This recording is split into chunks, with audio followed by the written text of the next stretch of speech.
So just recently, news broke that Lieutenant Yarima, a Navy officer based in Abuja, survived an assassination attempt that has left many questioning how safe our security forces are even in the nation's capital. The incident unfolded in the evening when Lieutenant Yarima, while driving along the road from Nipco filling station to Gado Nasco Way, became aware of being followed. Two unmarked Hilux vans with no number plates and filled with men dressed in black trailed his vehicle. These individuals, identified later as potential assailants, had been surveilling him for a while. And just when it seemed like they were ready to strike, Yarima made a sharp move. Using his wits and military training, he managed to escape the attackers. It was a close call, but he pulled through. Now this incident has raised more questions than answers. What was the real motive behind this? Was it an isolated incident, or is there something deeper at play? Lieutenant Yarima isn't just any officer. His recent clash with the Federal Capital Territory Minister, Nyesom Wike, over a land dispute in the Gadua district had already sparked public interest. This confrontation, seen by many as a clash of authority, is now suspected to have links to this assassination attempt.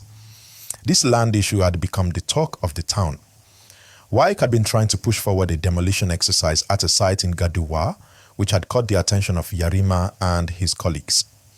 Their intervention in this matter led to a heated public exchange between the two, with Yarima making it clear that the military had jurisdiction over that land. The whole thing was public, caught on camera.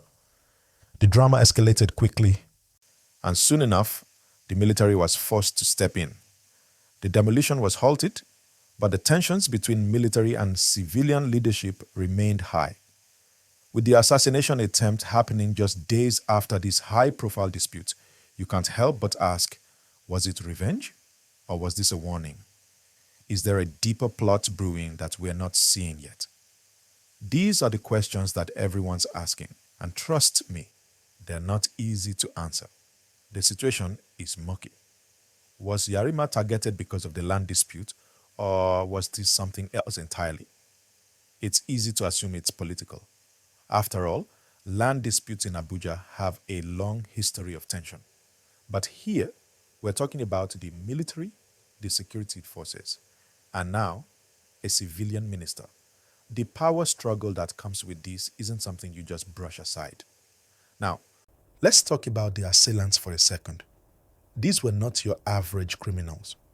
The way they operated, with unmarked vans and no registration plates, shows that whoever was behind this was well prepared and likely very organized. It wasn't just an angry outburst from a disgruntled citizen. This was something planned.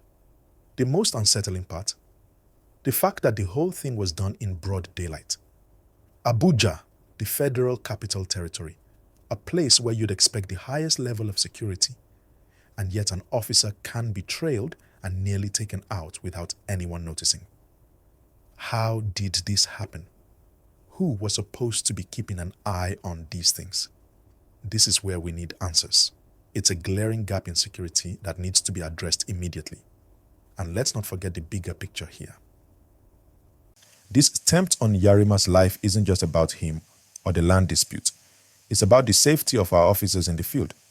If someone as high profile as Lieutenant Yarima can become a target, then what does that say for the rest of the people in uniform? It's a chilling thought. How safe are our security officers really? I know many of you are asking, what's being done about it? Well, the authorities are saying they're investigating the matter seriously. The military police and other intelligence units are reportedly looking into the incident. But we've heard this before, haven't we? How many times have we seen investigations stall or disappear into the abyss? The public doesn't have the luxury of time when it comes to these things. We need transparency, we need action, and we need it fast. The aftermath of this event is likely going to be far-reaching. It will surely affect how military personnel are protected while carrying out their duties, especially when they are caught up in disputes with civilian authorities. We could see tighter security measures for our officers, maybe even changes in protocol for when disputes of this nature arise. But again, these are all speculations, and it's too early to say for sure what the future holds. And here's something else to consider: the public's trust in our securities agencies. When incidents like this happen, the first thing people do is start to question the effectiveness of the system in place. Are our security agencies doing enough to protect their own, let alone us, the citizens? Now let's take a moment and talk about what this could mean for other officers out there. We already know the kinds of pressures they face, but now, after this assassination attempt, they'll be looking over their shoulders more often than ever. Every officer, whether on duty or off, will be wondering if they're next. This situation brings to light the complex relationship between civilian authorities and the military.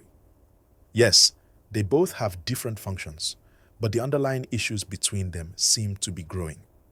The lines between civilian governance and military authority are becoming more blurred, and in situations like this, that can lead to chaos.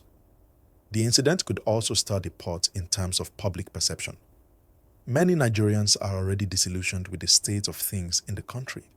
And now, when something like this happens to a public figure, it only adds fuel to the fire. People will start to ask, what's really going on behind closed doors? Why was this officer targeted? Who stands to gain from his removal? Now, we don't have all the answers yet. The investigation is still ongoing, and the authorities are yet to make any official statements. But we can't ignore what we know so far.